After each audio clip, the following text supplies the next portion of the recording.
कय्यम रहीमहुल्लाह का बड़ा ज़बरदस्त कोट है। ही सेड के इश्क जो है ना ये इख्तियारी है, गैर इख्तियारी नहीं है।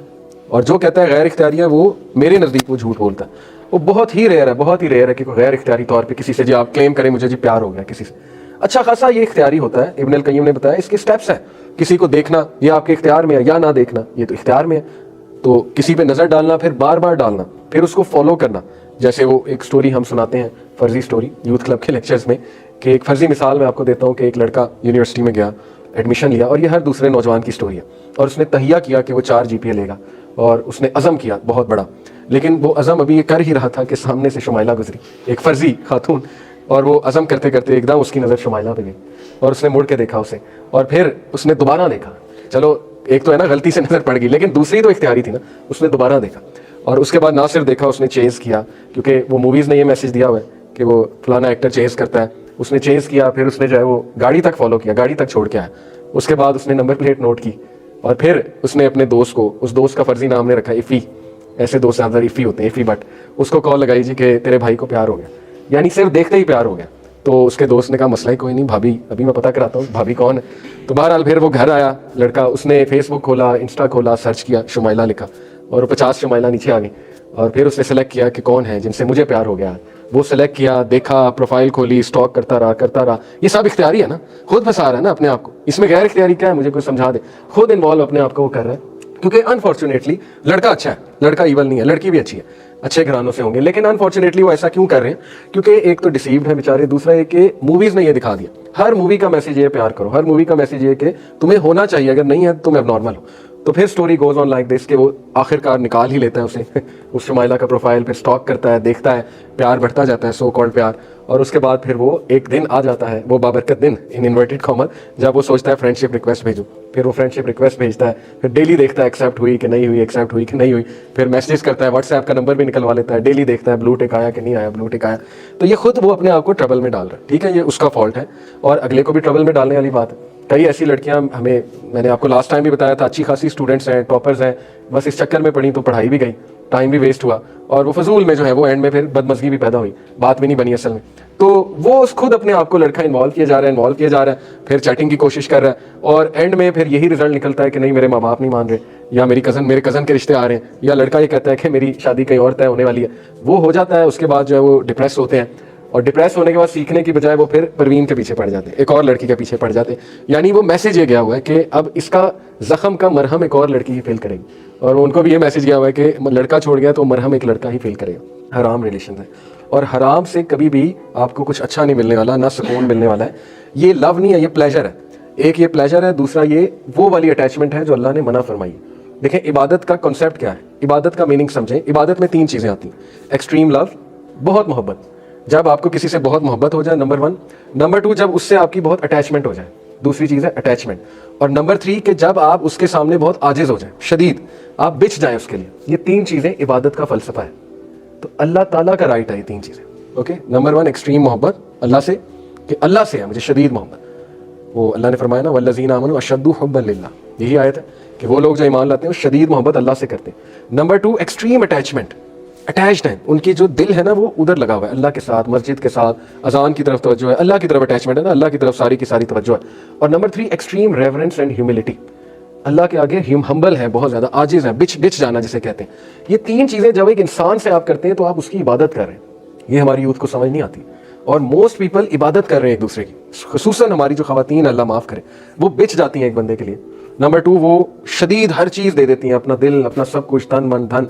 और तीसरी बात ये कि वो एक्सट्रीम अटैचमेंट एक्सट्रीम लेवल की हो जाती है, फिर छोड़ना मुश्किल हो जाता है। तो ये इबादत है असल में, और ये इंसान को, ये वाली इबादत इंसान, एक तो शिर्क है डेफिनेटली, दूसरा ये वाली इबादत इंसान को कमज़ोर बनाती है। सूरह अनकबूत में अल्लाह एक मिसाल देते हैं, सूरह अनकबूत स्पाइडर को कहते हैं। अल्लाह सुब्हानहू तआला कहते हैं कि वो लोग जो अल्लाह के अलावा दूसरों पे रिलाई करते हैं और सहारा दूसरों को पकड़ते हैं, तागूत का वर्ड है, तागूत का सहारा, एनीथिंग अदर देन अल्लाह, वो सहारा मकड़ी के जाले की तरह जो बहुत कमज़ोर है। और अल्लाह ने कहा कि verily the frailest of homes is that of spider, सबसे कमज़ोर घराना मकड़ी का है, हर लिहाज से, सोशली भी।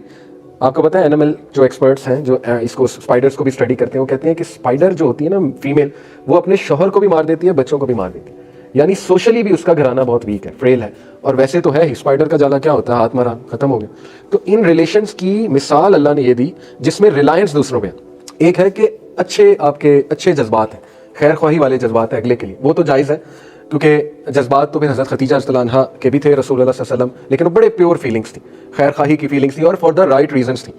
रीज़न बड़ी अच्छी थी कि सादिक है, अमीन है, अमानतदार है, तो वो उन्होंने पसंदीदगी का इजहार किसी के थ्रू किया था, खुद नहीं किया था, किसी के थ्रू डिग्निटी से मैसेज भिजवाया था और फिर शादी हो गई थी, निकाह हुआ था। लेकिन ये जो एहसासात और जज्बात जिनको हम प्यार कह देते हैं, ये इन्फैटुएशन है। इसको मैं इन्फैटुएशन कहूँगा और इसको लस्ट कहूँगा। लस्ट है, इन्फैटुएशन है, टेम्पररी अटैचमेंट है, जिसको हम ज़बरदस्ती परमानेंट अटैचमेंट बनाने की खुद कोशिश करते हैं। ऐसी मोहब्बत को, सो कॉल्ड मोहब्बत को सस्टेन करना पड़ता है। सस्टेन से मुराद है डेली बात करनी पड़ती है, ये कोई मोहब्बत नहीं है। सहाबा 4-4 महीने बाद आते थे, उस दौर में ना सोशल मीडिया था ना कुछ और था, मोहब्बत वहीं की वहीं थी। यहाँ पे लोग डरते हैं कि अगर मैंने एक दिन बात ना की तो रिलेशन मेरा टूट जाएगा, गारंटी कोई नहीं, भाई अगले को कोई और पसंद आ जाए इसकी क्या गारंटी है। तो ये कौन सी मोहब्बत है? मोहब्बत में सब्र होता है, मोहब्बत में पेशेंस होती है, मोहब्बत में एक दूसरे का इंतजार होता है अच्छे अंदाज में, ये मोहब्बत है। मोहब्बत में आप एक के साथ अफाका करते हैं कि भाई नहीं, मेरे लिए यही पर्सन जो है वो बेहतरीन है। तो यहाँ पर उल्टा हिसाब है, यहाँ पर पेशेंस भी नहीं है, इंतजार भी नहीं है। यहाँ पर मोहब्बत की डेफिनेशन अटैचमेंट है, आपको अटैचमेंट चाहिए बिकॉज यू आर लोनली। आज की नौजवान नस्ल लोनली है, अलोन है, तो वो लोनलीनेस को जो है वो करते हैं, जाहिर है, काउंटर रिलेशनशिप्स बनाकर। यहाँ पर एक चीज़ मैं माँ बाप को भी कहना चाहूँगा जो सुन रहे हैं कि मैं रिसेंटली डीएसपी साहब, माशाल्लाह मेरे बड़े अच्छे दोस्त हैं डीएसपी साहब, तो उन्होंने रिसेंटली नाश्ते पे इनवाइट किया, वहाँ 3 डीएसपी बैठे हुए थे, 2 और टोटल 3। तो मैं उनकी बातें सुन रहा था कि क्राइम्स बढ़ रहे हैं ये और वो। तो मैंने उनसे एक बात पूछी, मैंने कहा ये सारे जो क्राइम्स हैं इनकी रूट कॉज क्या है, खसूसन नौजवान नस्ल में जो क्राइम्स बढ़ रहे हैं। उन्होंने बड़ी अच्छी बात की, उन्होंने कहा कि जिन पेरेंट्स के अपने बच्चों से रिलेशन स्ट्रांग नहीं है, ज़्यादातर वो बच्चे क्राइम्स करते हैं। और ये बड़ी पते की बात उन्होंने की, उन्होंने कहा कि पेरेंट्स बच्चों को मोहब्बत नहीं देते बचपन से, तो वो जाहिर है कि बच्चों को जब अटेंशन और मोहब्बत उनसे नहीं मिलती तो वो फिर बाहर तलाश करते हैं। हैविंग सेड इट, अब ये मतलब नहीं कि हम अपने पेरेंट्स को परखना शुरू कर दें इन उस पर, हमारे पेरेंट्स जो है वो हमसे बिल्कुल मोहब्बत भी करते हैं, लेकिन जाहिर है कि ये जिस चीज़ की वो बात कर रहे हैं वो एक और क्लास है, वो वाली क्लास है जो निगलेक्टेड चिल्ड्रन जिन्हें हम कहते हैं, माँ बाप के पास टाइम ही नहीं है बच्चों के लिए, ये वो वाली फिर क्लास आ जाती है। तो उन्होंने कहा कि मैंने ज़्यादातर ऐसे बच्चों को ड्रग्स की तरफ जाते देखा है या हराम रिलेशंस की तरफ और कत्ल करते देखा है, एक मरले पे लड़ाई होते देखी है बच्चों की। यानी वो कहते हैं मैं हैरान होता हूँ, ओल्ड लाहौर में हम जाते हैं क्राइम सॉल्व करते हैं, एक मरले का घर है 3 मंजिला, उस पर कत्ल हो रहे हैं। कत्ल किस बात पे हो रहे हैं जी? ये मेरी जायदाद है, ये मेरी है, क्योंकि माँ बाप ने बॉन्डिंग नहीं की बहन भाइयों के दरमियान, उससे नुकसान आया, फिर जेलसी क्रिएट की, ये गलतियाँ होती है ना पेरेंटिंग की, हसद क्रिएट हुआ, फिर दीन के मुताबिक तरबियत ही नहीं की। जब रुझान सारा माँ बाप का बचपन से मादा परस्ती था, औलाद को इस्लाम भी नहीं सिखाया, कुरान भी नहीं सिखाया, तो उन्होंने उस औलाद ने कहा माँ बाप की खिदमत करनी। वो औलाद तो जो इंतजार करेंगे माँ बाप के मरने का कि ये मरे तो ये जायदाद हमारी और फिर उस जायदाद पे वो लड़ेंगे, ये सारी बातें उन्होंने समझाई।